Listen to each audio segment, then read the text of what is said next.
sebagai orang yang memviralkan dan menulis dengan lantang pertama kali bahwa Bani Alawi adalah mutlak gagal secara genetika, secara tes DNA sebagai keturunan Nabi. Dan alhamdulillah sekarang para pakar genetik dan terutama yang berhimpun, yang bekerja, yang beraktivitas di Badan Riset Inovasi Nasional sudah hadir turun gunung dan memberikan edukasinya dan menjelaskan secara lebih ilmiah dari apa yang saya sampaikan, yang secara global mereka lebih mendetail dan lebih terkaji secara ilmiah. Baik, yang pertama bahwa kita dibentuk oleh seluruh materi leluhur, baik materi leluhur dari ayah, dari dan ataupun dari ibu kita. Ayah kita juga dari ayah ibunya, ibu kita juga dari ayah ibunya. Demikian terus hingga ke Nabiullah Adam dan Ibu Hawa. Dan ini tercatat semua di dalam diri kita. Materi kode-kode genetik seluruh leluhur ini tercatat di dalam diri kita karena kita terbentuk oleh materi leluhur. Itu yang pertama. Yang kedua, kita sebagai individual itu memiliki kode DNA profile sendiri yang tidak akan sama dengan seluruh umat manusia, baik yang sekarang, yang terdahulu atau yang akan datang. Sebagaimana juga yang seperti sidik jari atau kornea mata itu bisa menjadi penanda bagi seseorang, tidak akan sama dengan seluruh umat manusia yang pernah diciptakan oleh Tuhan di muka bumi ini. Itu yang kedua. Jadi maha besar Allah dengan segala ciptaannya. Yang ketiga, bahwa DNA kita, kode DNA genetik kita itu juga akan diturunkan kepada seluruh keturunan kita, dan ini juga akan tercatat ila yaumil qiyamah, hingga akhir masa manusia ada di alam semesta ini. Itu yang ketiga. Artinya apa? Artinya di dalam DNA kita bahwa tes DNA memiliki 3 hal. Yang pertama dari garis ibu, mtDNA. Ini dari ibu ke nenek perempuan, ke ibunya lagi perempuan, terus demikian. Ada YDNA dari garis ayah, kakek laki-laki, mbah buyut laki-laki, cangga laki-laki, seterusnya. Dan juga ada ATDNA atau autosomal DNA, di mana seluruh 23 kromosom kita akan diteliti. 3 miliar dari DNA itu akan bisa dideteksi bagaimana, apa yang terjadi, menceritakan tentang lini masa dan hal-hal dari masa sebelum kita, dari Nabiullah Adam, Ibu Hawa hingga kita yang sekarang dilahirkan. Dan sialnya Bani Alawi ini, sialnya Bani Alawi ini yang menganut rasisme dan melakukan dominasi laki-laki terhadap perempuan atau paternalistik, menganut garis bahwa nasab laki-laki adalah tersambung, tetapi nasab perempuan terputus. Dan klaim mereka yang dengan sembrono mengatakan bahwa nasab laki-laki adalah tersambung, dan klaim mereka mengatakan sebagai Al-Husaini ibni Ali bin Abi Thalib, artinya ini secara genetik mutlak gagal. Karena apa? Karena seluruh keturunan dari Rasulullah, baik dari jalur Hasan maupun Husain, yang terdata tidak pernah kosong selama berabad-abad dalam kitab nasab maupun di dalam kitab-kitab sensus di ahlul balad masing-masing negeri, itu telah terpetakan berhaplogrup J1.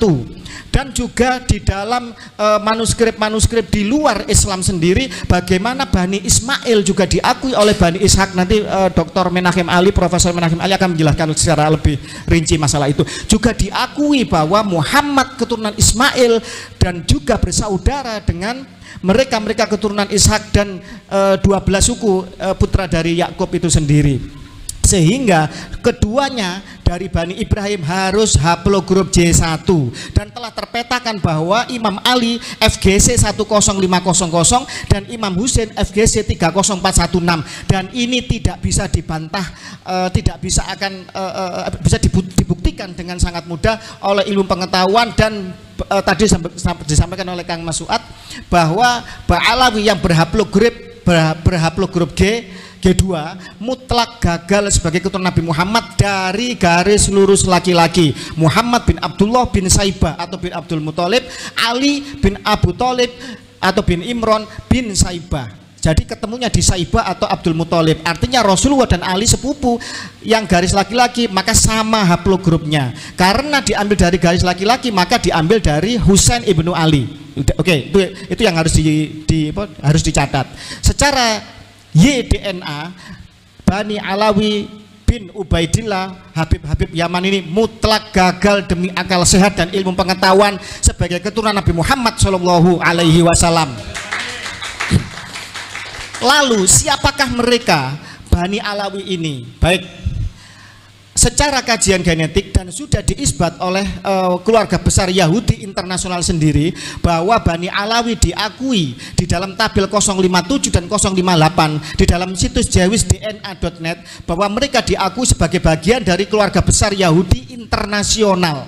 Pertanyaannya, Yahudi katanya keturunan dari Yakub ibni Ishak ibni Ibrahim, harusnya kan J1. Jadi gini, Yahudi itu memiliki 3 klasifikasi atau tiga penggolongan. Yang pertama, Yahudi paternalistik yang keturunan dari 12 suku putra dari Yakub bin Ishak bin Ibrahim harus J1. Itu yang pertama. Kalau Quraisy L859, mereka L860.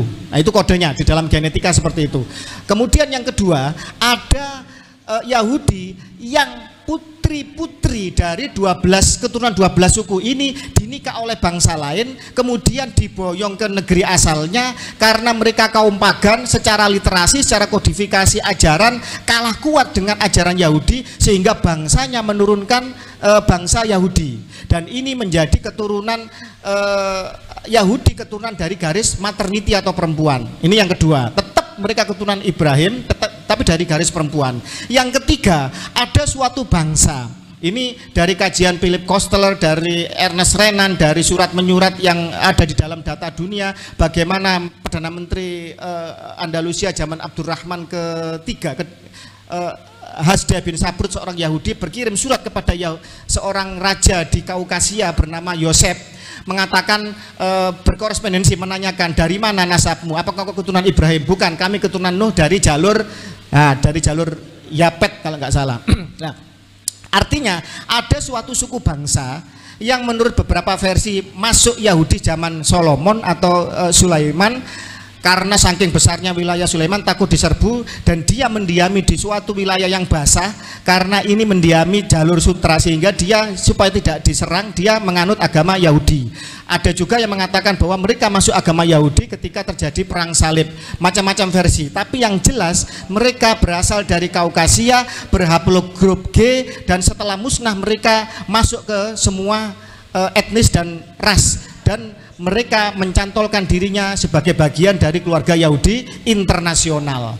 Patut kita pahami bahwa Yahudi dibagi menjadi Yahudi Ashkenazi yang tinggal di Eropa, ini Jerman ke timur, dari Jerman ke timur. Ada Yahudi Separdi yang tinggal di Iberia atau Spanyol dan sekitarnya. Ada Yahudi Mizrahi yang hidup di tengah-tengah bangsa Arab.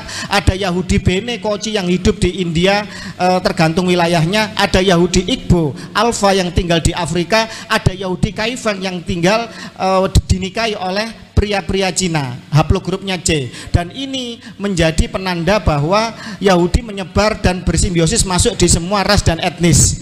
Sekarang pertanyaannya, Bani Alawi golongan Yahudi yang mana? Sialnya lagi yang kedua, Bani Alawi ini masih ras murni dari Kaukasia, sehingga mereka tak terbantahkan sebagai bagian dari Yahudi garis ke-13 dari bangsa Khazar yang pernah mendiami Kaukasia, yang ini masih secara genetik, secara YDNA hadir di Indonesia menjadi Bani Alawi ini, dan mereka telah terdata memiliki kode GPF3296 yang ini banyak di antara keluarga besar Yahudi yang ada baik di Ashkenazi maupun yang lain. Itu yang penjelasan tentang Bani Alawi, cukup sampai di sini.